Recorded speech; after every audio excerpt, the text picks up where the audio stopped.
Really it is. Alright, so we're going to be talking about a Looksmaxxer, specifically about the course that this guy promotes, that he's made. This is Imad Skywalker. He has like 44k followers, pretty decent following, but like he has a guide, a Looksmaxx guide to make the transformation that he made, right? And so I'm going to talk about the methods that he's kind of using, and then I'm going to go to his like real unbiased before and after photos.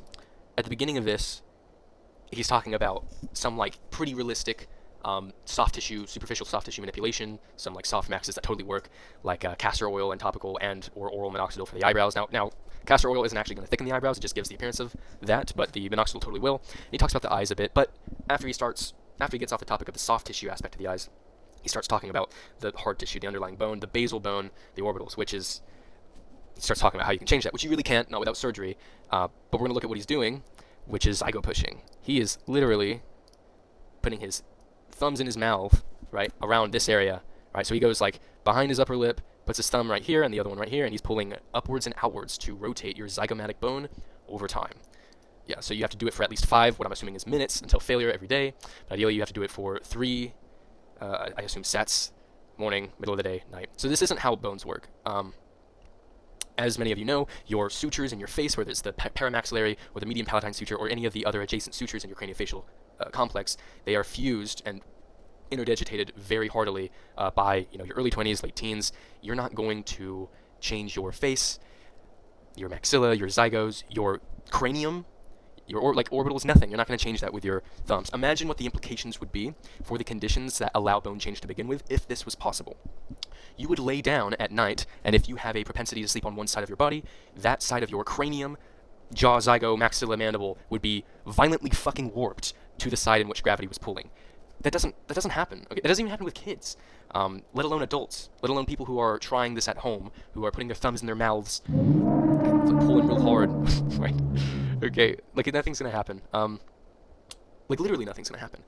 Maybe if you pull on like the palate or the alveolar complex, you might get some widening if you do it for long enough, but that's not the basal bone, that's the alveolar complex, which is much more malleable, and at best it's going to be like 60%, dental alveolar warping or something like that, if it even happens, which I would be curious if it could, but I would bet on the results being extremely mixed and unfavorable at best. So he also does orbital pulling on a supraorbital, so he's wanting you to he's saying that this is what he did. It's not what he did, okay? And we're going to talk about why that's not what he did whenever I show you some photos, but he's wanting you to put your fucking thumbs right here and pull real hard.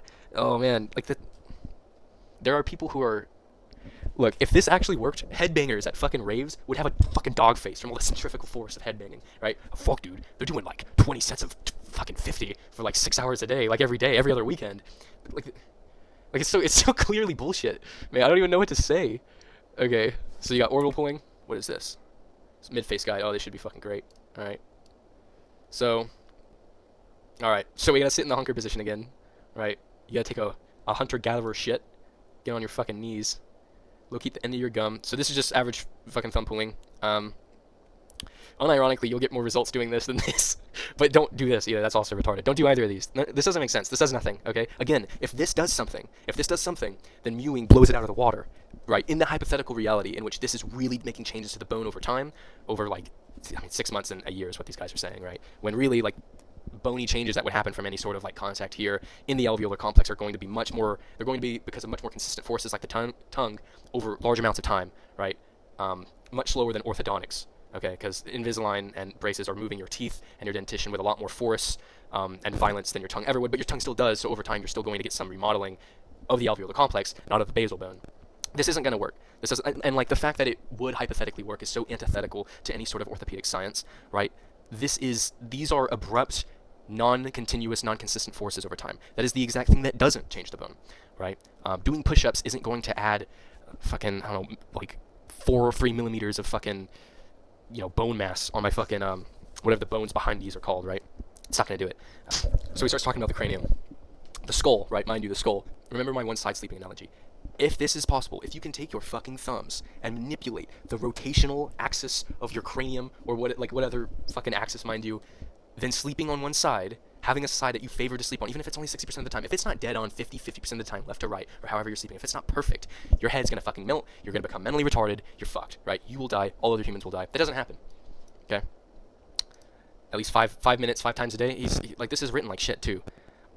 Okay, so whenever it comes to the actual facial transformation of Imad, remember, this is a transformation in which part of he claimed that he did a whole bunch of different things, like zygo pulling, orbital pulling, like pulling on his bone, thumb pulling, right? All these things that definitely do not work, and we can see right here that they didn't work. So this is supposedly, this first image here is supposedly before he did any of this stuff, before he did any of the things that he said he did within his course, where he talks about it. And you can see here, like, you can already tell because of the lighting, you can already see like his orbital sticking out a bit here, right? And so if you look at it here, and then here, supposedly like after his transformation, after he did all the things that he said he did in the course, zygo pulling, thumb pulling, orbital pulling, all these different things, clearly there's no change. The maxilla didn't change. Clearly it didn't, right?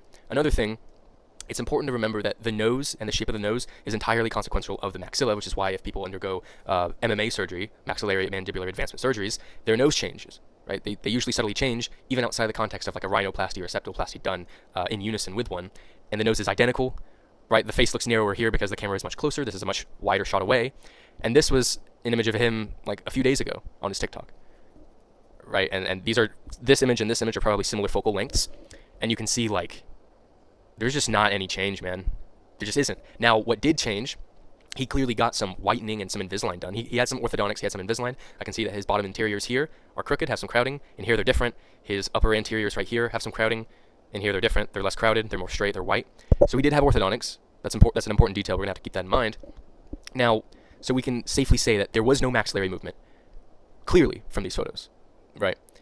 Even though he said he did all that stuff, like these photos, you would be able to see it. You'd be able to fucking see if he actually had his maxilla move, and you can't. Okay, so keep in mind that he had ortho done, right? These are different bites. So if we go up to the side profile here, we do actually see some change. Now, his lower jaw, his mandible, did come forward a bit, but this isn't growth. It didn't grow forward, it moved forward. That's a critical difference. So he's either jutting his jaw forward here, which is like obviously, yeah, maybe. There's a really good chance that's what's happening here. But the other possibility is that through orthodontics, he was able to get his jaw moved forward. Like in this picture right here, or in this picture right here, if his lower jaw was like constricted in his bite, right, like it was pushed back, which is called a constricted bite, but it's also it's a very common symptom with temporomandibular dysfunction, TMD, right?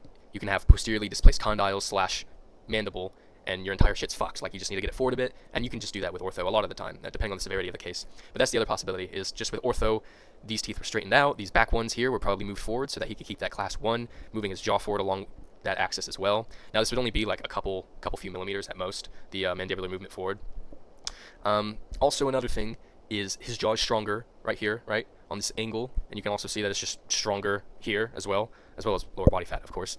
But the thing that is making it stronger is also probably a mix of chewing hard stuff, maybe like a better diet, because he just does look overall more healthy right here, but in unison with chewing some harder stuff, just having a better bite. If he's already gone through orthodontics, and he has a class 1, and his molars are interdigitating better than they did before, right, that's excellent for muscular hypertrophy of the masseters. It's great for function, right? Maximum intercuspation is like a real thing whenever all your teeth, cusp together, real nice and neat, like, no crowding, everything's hitting evenly where it should be. Your masseters relax. They're locked up here. Like when people have posteriorly displaced condyles, which I'm not sure 100% that was going on here, but if it was, it would explain a massive amount of the jaw gains that this guy had. He absolutely, I want to emphasize, there is no basal bone remodeling and change at all here, because that's just not how it works. And also, there's no evidence for it. This is the same orbital bone as here and here, like 3-4 days ago, right? This is the same nose, the same hump, right? All of these things are the same, like identical. Orbital chewing, bone smashing, head banging, fart fucking, like none of these things are gonna work. It's all bullshit, guys. Okay. This guy just wants to sell you his course. That's all he really cares about. Sorry. Good old Looksmaxxers, man. If you want professional, scientifically backed guidance from people who know what they're talking about, join the CRC server.